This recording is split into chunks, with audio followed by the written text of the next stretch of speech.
ये video science class 7 chapter 5 acids bases and salts का last part है। तो पहले के दो पार्ट्स में मैंने आपको बहुत सारी चीजें सिखाई है, तो अभी ये लास्ट पार्ट बचा हुआ है, चलिए उसको हम लोग देख लेते हैं। तो आप देख सकते हैं यहाँ पर लास्ट पार्ट में थोड़ा सा बात बताया गया है, neutralization in everyday life. Neutralization reaction क्या होता है मैंने आपको पढ़ाया, जब एसिड और बेस आपस में मिलाए जाते हैं तो वो एक दूसरे के प्रभाव को न्यूट्रल कर सकते हैं और उसे ही हम लोग क्या बोलेंगे, न्यूट्रलाइजेशन रिएक्शन। तो यहाँ पर न्यूट्रलाइजेशन रिएक्शन का बहुत ही उपयोग होता है हमारे दैनिक जीवन में। जैसे मैंने शुरू में ही आपको बताया था कि जब आपको कभी एसिडिटी होता है तो हमारे पेट में एसिड का मात्रा क्या हो जाता है, बढ़ जाता है, और इसके लिए हम लोग मिल्क ऑफ मैग्नीशिया का उपयोग करते हैं, जो कि क्या होता है, एक बेस होता है। तो अब बेस क्या करेगा, एसिड के प्रभाव को कम कर देगा या न्यूट्रलाइज कर देगा। तो यहाँ भी आप देख सकते हैं इंडाइजेशन सबसे पहला लिखा गया है। Our stomach contains hydrochloric acid. तो बहुत ही इंपॉर्टेंट चीज है, आपको क्वेश्चन पूछा जाए कि हमारे स्टमक में कौन सा एसिड होता है, तो आंसर क्या है, हाइड्रोक्लोरिक एसिड होता है। It helps us to digest food. और हाइड्रोक्लोरिक एसिड क्या करता है, यह भोजन को पचाने में मदद करता है। As you have learned in chapter 2, तो चैप्टर 2 डाइजेस्टिव सिस्टम मैंने पढ़ाया है आपको, और साथ में मैंने बताया कि कैसे HCl भोजन को पचाने में मदद करता है। But too much of acids in the stomach causes indigestion. लेकिन यदि बहुत ज्यादा एसिड बनना शुरू हो जाए तो इंडाइजेशन कॉज कर सकता है, यानी कि एसिडिटी कॉज कर सकता है। समटाइम्स इंडाइजेशन इज पेनफुल, और यह इंडाइजेशन पेनफुल हो सकता है, आपको स्टमक एक हो सकता है। To relieve indigestion we take an antacid. आप देख सकते हैं एंटासिड ये नाम लिखा हुआ है, तो ये हो गया एंटी प्लस एसिड, यानी कि एसिड का दुश्मन हो गया, वह हो गया antacid. Such as milk of magnesia. तो एंटासिड में क्या लेंगे, आप क्या बता सकते हैं, तो एंटासिड के रूप में हम लोग बेस को लेंगे, और यहाँ पर आप देख सकते हैं बेस का नाम बताया गया है, वह है मिल्क ऑफ मैग्नीशिया। तो एसिडिटी यदि बढ़ रहा है तो उसके प्रभाव को न्यूट्रलाइज करने के लिए आपको क्या लेना चाहिए, बेस लेना चाहिए, और बेस क्या करेगा, एसिड के प्रभाव को न्यूट्रलाइज कर देगा। तो यहाँ पर आप देख सकते हैं मिल्क ऑफ मैग्नीशिया का नाम बताया गया, जिसको आपको एकदम रट लेना है। Which contains magnesium hydroxide. तो ये शुरू में ही मैंने बताया था, तो मैग्नीशियम हाइड्रोक्साइड क्या हो गया, MgOH, और ये क्या है आपका, मिल्क ऑफ मैग्नीशिया है। It neutralises the effect of excessive acid. तो ये क्या करता है, एक्सेसिव एसिड के प्रभाव को न्यूट्रलाइज करता है। तो प्रत्येक लाइन में क्वेश्चन पूछा जा सकता है कि क्यों हम लोग मिल्क ऑफ मैग्नीशिया लेते हैं, क्योंकि वो एक बेस होता है जो कि एसिड के प्रभाव को क्या करता है, न्यूट्रलाइज कर सकता है। दूसरा क्वेश्चन पूछा जा सकता है कि मिल्क ऑफ मैग्नीशिया का केमिकल नाम लिखिए, तो मैग्नीशियम MgOH का ऑल्टो हम लोग लिख सकते हैं। इसके बाद आपको पूछा जा सकता है कि न्यूट्रलाइजेशन रिएक्शन क्या होता है, तो पीछे मैंने पूरा डिटेल में बताया है। तो बहुत सारे क्वेश्चंस पूछे जा सकते हैं। एंट बाइट शुरू में भी मैंने बताया था कि जब चींटी आपको काटती है या फिर हनी भी आपको काट लेता है तो वह क्या करता है कि एसिड को रिलीज करता है, जिसको हम लोग बोलते हैं फॉर्मिक एसिड, और वह हमारे बॉडी में जाएगा तो उससे जलन का एहसास होता है। When an ant bites, it injects the acidic liquid formic acid। तो यहाँ से आपका क्वेश्चन होगा, जो कि शुरू में भी मैंने बताया था कि यदि एंट बाइट करता है तो हमारे बॉडी में कौन सा एसिड इंजेक्ट करता है, तो आंसर है फॉर्मिक एसिड। तो ये अब एसिड चला गया, तो इसके प्रभाव को आपको कम करना है, तो आपको यहाँ पर मान लीजिए कुछ पदार्थ लगाना है, तो आप क्या लगाएंगे, एसिड लगाएंगे या बेस लगाएंगे, तो आंसर है बेस लगाएंगे। The effect of acid can be neutralized by rubbing moist baking soda।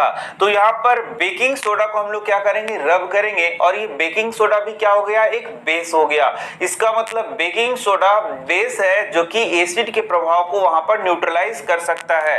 तो आपको क्वेश्चन पूछा जाएगा कि जब एंट बाइट करता है तो क्या लगाना चाहिए, तो आपको आंसर करना है बेस लगाना चाहिए। नेक्स्ट क्वेश्चन है कुछ बेस का नाम बताइए, तो आपको आंसर कर देना होगा बेकिंग सोडा।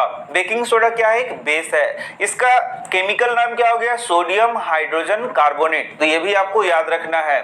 और कैलामाइन सॉल्यूशन, और या फिर क्या हम लोग को यूज करना है, कैलामाइन सॉल्यूशन यूज करना है, विच कंटेन्स जिंक कार्बोनेट, जो कि क्या होता है, जिंक कार्बोनेट होता है, जो कि कैसा नेचर रखेगा, बेसिक नेचर रखेगा। तो ये भी हो गया आपका, एकदम याद करते जाना है। तो केमिस्ट्री में बहुत सारी चीजों को आपको याद करते जाना है, याद रहेगा तभी आप आंसर को कर सकते हैं। इसके बाद आता है soil treatment. Excessive use of chemical fertilizers makes the soil acidic. अब यहाँ से क्वेश्चन आएगा आपको कि जब हम लोग बहुत ज़्यादा फर्टिलाइजर को यूज़ करते हैं अपने खेतों में उसके उर्वरता को बढ़ाने के लिए, उसके फर्टिलिटी को बढ़ाने के लिए, तो सॉइल कैसा हो जाता है? तो आंसर क्या लिखना है? एसिडिक हो जाता है। सॉइल एसिडिक होगा और ज़्यादा एसिडिक होगा तो प्लांट के लिए ये अच्छा नहीं होगा। तो आपको क्या करना होगा? उसमें बेस मिलाना होगा जिससे वो क्या हो सके? न्यूट्रल हो सके। Plants do not grow well when the soil is either too acidic और बेसिक। ये भी बताया गया है कि यदि सॉइल बहुत ज्यादा एसिडिक हो जाए या बहुत ज्यादा बेसिक हो जाए तो वहां पर प्लांट ग्रो नहीं करते हैं। When the soil is too acidic, तो क्या आप बता सकते हैं यदि सॉइल बहुत ज्यादा एसिडिक हो गया तो क्या मिलाया जाएगा? तो आंसर है कि वहां पर बेस मिलाया जाएगा। और बेस का नाम यहाँ पर आप देख सकते हैं क्विक लाइम बोला गया है और स्लेक्ड लाइम। तो ये बहुत ही इंपॉर्टेंट आपके लिए क्वेश्चन हो गया। पहला क्वेश्चन हो गया क्विक लाइम क्या होता है? तो आंसर क्या है? Calcium oxide. कैल्शियम ऑक्साइड को हम लोग क्या बोलते हैं? Quick lime. तो यहां से हम लोगों ने देखा क्विक लाइम और स्लिक्ड लाइम। तो क्या आप बता सकते हैं क्विक लाइम और स्लिक्ड लाइम बेस है या फिर एसिड है? तो आंसर है ये बेस के जैसा बिहेव करेगा, यानी कि बेस के जैसा बिहेव करेगा। और यदि हम लोग इसको खेतों में डालेंगे तो यदि वहां ज्यादा एसिडिक है वह खेत तो उसके प्रभाव को क्या करेगा? न्यूट्रलाइज करेगा। If the soil is basic, यदि सॉइल बेसिक है, organic matter is added to it, तो यदि सॉइल बेसिक है तो भी हानि कर सकता है। आपको मैंने बताया या तो ज्यादा एसिडिक होगा या ज्यादा बेसिक होगा, तो दोनों तरीके से फसल वहां पर अच्छे से ग्रो नहीं कर पाएंगे। यदि सॉइल आपका बेसिक है तो क्या करेंगे? Organic matter is added to it. Organic matter releases acids which neutralize the basic nature of the soil. तो दोनों तरीके से यहाँ पर बता दिया गया है।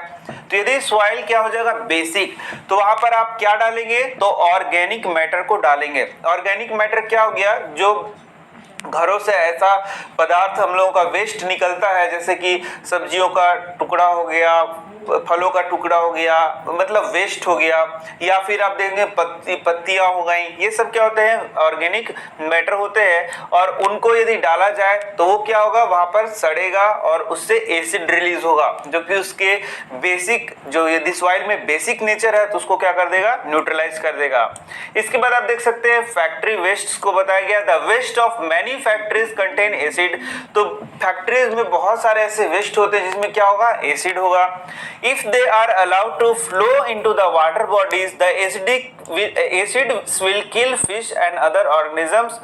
तो यदि ये एसिड्स को कहां पर बहा दिया जाएगा या फिर कहां पर डाल दिया जाएगा, तो मान लीजिए कि नदी, नालों, तालाबों उसमें डाल दिया जाएगा, तो क्या हो सकता है कि वहां पर जो ऑर्गेनिज्म रहते हैं, जैसे फिश रहता है और बहुत सारे ऑर्गेनिज्म रहते हैं, उनको ये एसिड बहुत प्रभावित करेगा। और यही मैंने शुरू में भी आपको बताया था कि जब एसिड रेन होता है तो वहां यदि ये एक्वेटिक वातावरण में मतलब कि यदि जल में ये जाता है तो वहां के ऑर्गेनिज्म को क्या करता है? बहुत हानि करता है। The factory waste are therefore neutralized by adding basic substances.